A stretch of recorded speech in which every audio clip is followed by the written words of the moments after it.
Joan Rivers said that Michelle Obama was a man before she died. Was that a joke? I thought it was a joke. I thought it was a joke too, but the way she said it wasn't like jokey. Joe Rogan and Greg Gutfeld expose Michelle Obama's dark secret on live TV recently, sparking heated debates across social media platforms. So what exactly was revealed? Was it a closely guarded part of Michelle's past? Whatever it was, it had layers. And Joe and Greg? They weren't playing softball. They came with questions, theories, and receipts. So if you thought you'd heard everything there was to know about Michelle Obama, this is different. Because by the time we get to the end of this video, you might just be looking at Michelle Obama in a completely different light. Let's dive in. The moment that sparked the controversy. The controversy surrounding Michelle Obama didn't start with a single moment. But if one were to trace its modern escalation, it often circles back to a seemingly offhand comment made by the late comedian Joan Rivers back in 2014. That moment, brief as it was, has since echoed through the internet like a stone dropped in a still pond, ripples expanding outward with every conspiracy theory, late-night joke, and social media post. At the time, no one expected it to become the seed of a narrative that would later be picked up by mainstream personalities and commentators years after it happened. So, what exactly happened? Joan Rivers, known for her sharp tongue and willingness to push any boundary in comedy, was approached during a casual street interview. When someone asked her if she thought America would ever see a gay president, she fired back with a response that no one saw coming. "We already have it with Obama," she said without skipping a beat. And then came the kicker. Rivers added, "You know Michelle is a T," a deeply offensive slur aimed at transgender people. When the interviewer tried to clarify what she meant, Rivers didn't backtrack. She doubled down and said, "A transgender, we all know, it's okay." Now, Rivers had always been known for controversial humor. That was her brand. But this time, her delivery gave people pause. She wasn't laughing. She wasn't smiling. She said it straight. And for some viewers, that absence of her usual comedic tone made it feel different. Was she just being provocative for the camera? Or was she actually expressing a belief she held? That ambiguity cracked the door open for conspiracy theorists, and some people didn't hesitate to walk right through.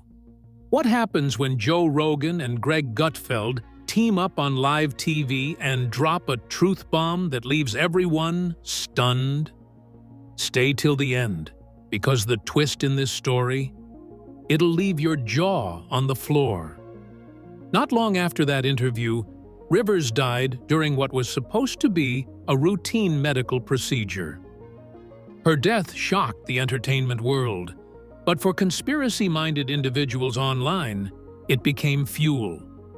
A new theory emerged. Was she silenced for speaking the truth?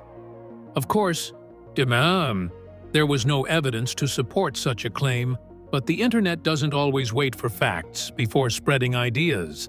And just like that, what could have been another footnote in Rivers' long career became a building block in a bizarre, persistent narrative about Michelle Obama. Years later, the topic was pulled back into the spotlight, this time not by a comedian, but by two well-known media personalities, Joe Rogan and Greg Gutfeld. During a casual but clearly intentional on-air discussion, they brought up Rivers' remarks again. Referencing her claim, one of them blurted out, "Oh, come on. Everybody knows Michelle Obama's a man." It was a statement loaded with implication, but delivered in a way that gave them wiggle room. Was it a joke, a throwaway line, or something more? Rogan, known for his freewheeling commentary and skepticism toward political figures, didn't stop there.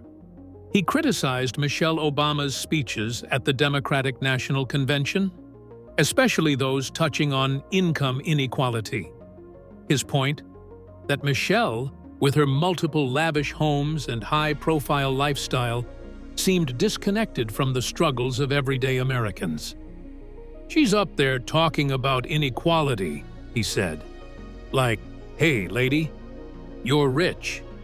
How is that equal?" It was a familiar critique, one of hypocrisy, but in this context, it was used to paint her as out of touch and even manipulative. And then Gutfeld chimed in with his own brand of mockery, taking aim at Michelle's healthy school lunch initiative. Instead of addressing it as a public health policy, he ridiculed it as tasteless and joyless. Quinoa mush and wilted spinach, he joked, soggy kale and mystery lentils. He painted the initiative not as a step toward healthier kids, but as a bizarre culinary punishment.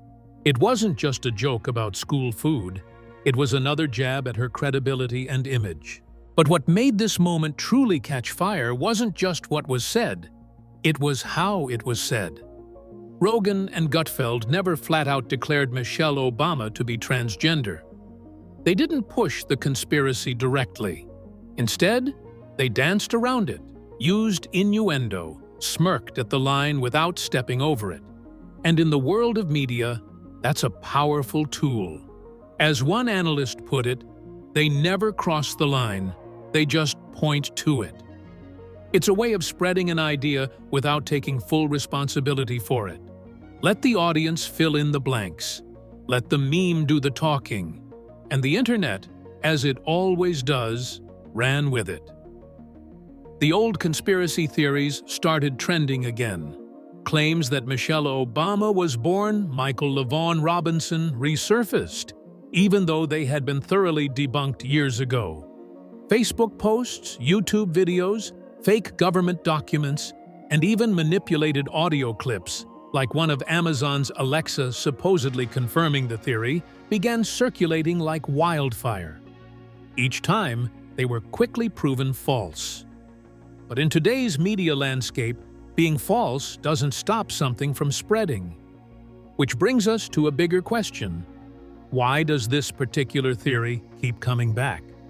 Why do some people feel such a strong need to latch onto it, despite mountains of evidence to the contrary? Is it really about Michelle Obama?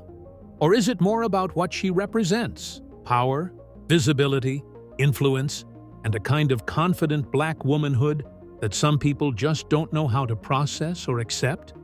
In the end, Joan Rivers may have sparked the match, but it's been others, years later, who have kept fanning the flame. Michelle Obama's carefully crafted public image. Beyond the swirl of controversies, sharp criticisms, and internet-fueled speculation lies a woman who has managed to shape and reshape her public identity with the kind of skill that would make any PR strategist envious. Michelle Obama's evolution, from a hesitant political partner to one of the most admired public figures in the world, hasn't just been a journey of titles and achievements. It has been a masterclass in personal branding, strategic communication, and emotional intelligence. But how did she pull this off? And more importantly, what does it say about the way powerful women are seen and expected to be seen by the world? It all began back when her husband, Barack Obama, first stepped onto the national stage. At the time, Michelle wasn't exactly thrilled about entering the political arena. According to close friends and even her own accounts in interviews, she had serious reservations. After all, politics isn't just stressful, it's brutal. And during Barack's 2008 presidential campaign, Michelle Obama became an early target. Some media outlets wasted no time painting her as angry, too assertive, and unpatriotic. Imagine being called all that just for expressing strong opinions or showing visible concern about the direction of your country. Wouldn't anyone want to pull back or change the narrative? And that's exactly what happened. In response to the wave of negativity, Michelle and her team undertook a subtle but incredibly effective image shift. The public began to see more of Michelle as a mother, a wife, and an everyday American woman trying to raise her children in the spotlight. Suddenly, she wasn't just a lawyer or a political spouse. She was the mom-in-chief. This wasn't a retreat, but a repositioning. With initiatives like Let's Move, which focused on childhood obesity, and her support for military families, Michelle carved out a space that was both traditionally feminine and radically forward-thinking. Was this a compromise? Or was it a genius blend of old and new? Even her fashion choices became part of the brand. She wore American designers not just because they looked good, but because they told a story. She could show up in J. Crew for a daytime event, then stun in Jason Wu for an inaugural ball. She knew how to walk the fine line between relatable and aspirational, between being someone you could have coffee with and someone whose wardrobe you'd pin on your vision board. Once the Obamas left the White House, Michelle's transformation only accelerated. Her memoir, Becoming, didn't just fly off shelves, it became a cultural moment. With more than 15 million copies sold, it was clear people weren't just curious about her. They deeply connected with her. In the book, she peeled back layers of her life. The childhood in Chicago, the pressures of being black and brilliant in elite spaces, the marital challenges, and the emotional weight of raising two daughters under the world's watchful eye. Who among us doesn't want to know how someone so poised actually felt behind closed doors? And then came Netflix. Alongside Barack, Michelle inked a production deal reportedly worth over $65 million. This wasn't just about money, it was about influence.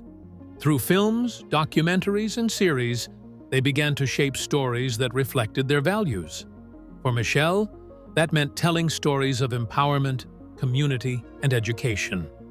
Her voice echoed beyond speeches and interviews. It started showing up in pop culture, on screen, and even on playlists. At the heart of Michelle's public image is wellness, both physical and emotional, and empowerment. Her advocacy for healthy eating wasn't just about kale and lunch trays, it was about raising a generation that felt strong and cared for. Her emphasis on education, especially for girls, became one of her most defining missions. Campaigns like Let Girls Learn and When We All Vote weren't just slogans, they were calls to action. And whether or not people always agreed with her politics, it was hard to deny the sincerity of her message. Who doesn't want their daughter or themselves to be encouraged to reach higher? And then there's the dual narrative that surrounds her. On one hand, she's a Harvard-trained attorney, a best-selling author, and a Netflix executive. On the other, she's a South Side Chicago girl with roots in working-class values. The public loves this juxtaposition. It makes her feel both exceptional and accessible. It tells a story of the American dream, a black woman who beat the odds and stayed grounded. But doesn't it also raise questions about how much authenticity we demand from public figures, especially women, and how much of their vulnerability we consume like content? That's where the critics come in. Figures like Gutfeld and Rogan argue that Michelle's image is too polished, too controlled. They suggest there's a gap between who she is and who she presents herself to be. But isn't that the case for nearly every person in the public eye? The difference, perhaps, is that Michelle Obama has been particularly good at controlling her narrative, while allowing just enough realness to seep through. And maybe that's what unsettles some people. How can someone be that composed, that articulate, that universally liked without it being an act? Why do Joe Rogan and Greg Gutfeld seem to take issue with someone who, to many, feels like a symbol of intelligence and integrity? Keep watching till the end, because more revelations might just surprise you. Joe Rogan and Greg Gutfeld's main criticisms. Behind Michelle Obama's widely admired public persona, a symbol of grace, intelligence, and advocacy, there lies a layer of criticism that has been brewing in certain corners of media and commentary. Two prominent voices, Joe Rogan and Greg Gutfeld, have not hesitated to challenge the narrative surrounding the former First Lady. They've openly questioned not just what she stands for publicly, but whether that carefully curated image aligns with her actual lifestyle and choices. And this isn't just casual banter. They've dug deep, picking apart her speeches, her lifestyle, and even her tone of voice. But is their criticism fair? Or is it just another case of high-profile figures stirring the pot for controversy? Joe Rogan, known for his no-holds-barred commentary, didn't mince words during one of his podcast episodes. He took direct aim at what he saw as a glaring contradiction in Michelle Obama's messaging about income inequality. In one clip that gained traction, Rogan questioned the authenticity of her message delivered at the Democratic National Convention. "She's up there talking about income inequality," he said, clearly frustrated, like, "Hey, lady, yeah, I know. You're rich as expletive. How is that equal?" For Rogan, the issue wasn't just what she said, it was who was saying it. How could someone who's amassed millions and lives in luxury comfortably lecture the public on fairness and economic disparity? The inconsistency, in Rogan's eyes, wasn't just a matter of perception, it was glaring. He pointed out a specific moment when Michelle reportedly shared that her grandmother used to caution against people who took more than they needed. And yet, as Rogan emphasized, the Obamas own not one, not two, but 4 luxurious homes. That detail to him wasn't just ironic, it was the heart of what he deemed hypocrisy. How can someone warn others about excess when their lifestyle appears, by all definitions, excessive? Was it a case of not practicing what one preaches, or simply living the American dream while still trying to advocate for fairness? In the end, their criticisms raise a bigger question. Can someone be both a symbol of hope and a wealthy figurehead without being branded a hypocrite? Can we expect perfection from our public figures, or should we allow for the possibility that advocacy and affluence can coexist? Rogan and Gutfeld clearly have their answer. But for the rest of us, the debate might just be getting started.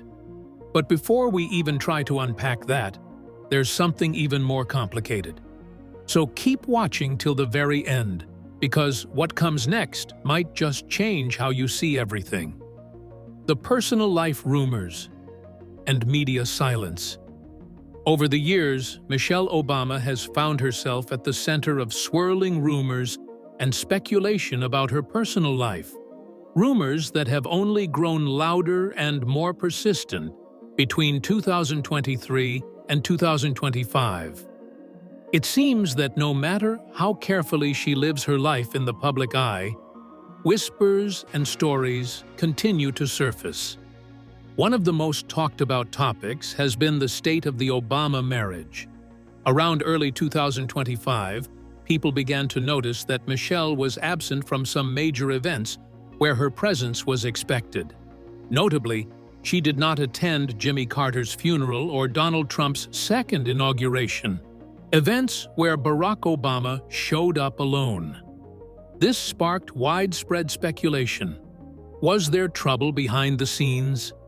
Barack himself contributed to the chatter when he admitted feeling he was in a deep deficit with Michelle after leaving the presidency, a phrase that many interpreted as an acknowledgement of some kind of marital strain. Naturally, this led the public and media to ask, were the Obamas heading toward divorce? Was the picture-perfect marriage they had shown the world not so perfect after all? In response to these swirling rumors, Michelle Obama decided to set the record straight in May 2025. She spoke openly and frankly, insisting that if there really were serious problems between her and Barack, the world would know about it. She said she wasn't the type to suffer in silence or play the martyr, explaining, "If I were having problems with my husband, everybody would know about it. I'm not a martyr.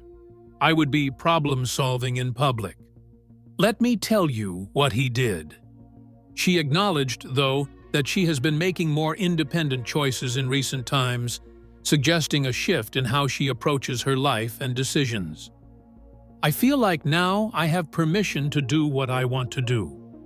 Could this newfound independence be misread or misconstrued as distance or conflict? It's a question that lingers in the background. Adding fuel to the fire, reports began to emerge in 2023 suggesting the Obamas sleep in separate bedrooms. These claims, never confirmed by reliable sources, nonetheless gained traction, especially as Michelle's public appearances became more selective. When questioned, Michelle explained her absence from certain events by simply stating that she was making choices for herself. She challenged the skepticism with a pointed remark. "This couldn't be a grown woman just making a set of decisions for herself, right?" Michelle herself has spoken about the broader societal issues underlying these rumors. She pointed out that gender stereotypes and rigid expectations of how women should behave play a major role in how stories about her are shaped and spread. As she put it, that's what society does to us. We start finally going, "What am I doing? Who am I doing this for?" And if it doesn't fit into the sort of stereotype of what people think we should do, then it gets labeled as something negative and horrible. Her words invite reflection. How often do we judge public figures not on who they truly are, but on how well they fit into outdated boxes and narratives? And when someone steps outside those boxes, why do we so quickly assume there must be scandal or trouble? Perhaps, in Michelle's case, it's a lesson about the courage to live authentically amid the noise, and the need for all of us to question the stories we accept without proof. With this, we have come to the end of this video. Thanks for watching. If you enjoyed this video, do well to like, comment, and subscribe for more content. To enjoy more thrilling stories, click now on the following video that pops up on your screen.